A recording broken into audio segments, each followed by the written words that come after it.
أنا دخلت العمليات. دكتور هشام قال لي مش محتاج زرع قرنية، محتاج بس تشيل العتمات الموجودة.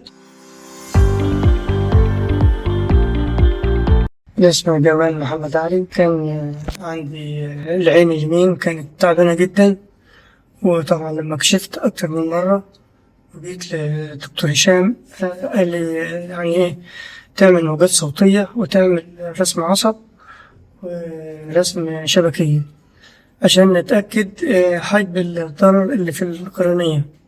فراح عملت الحاجات اللي قال لي عليها دكتور هشام، وطبعا دخلت العملية متحدد لي زرعة قرنية.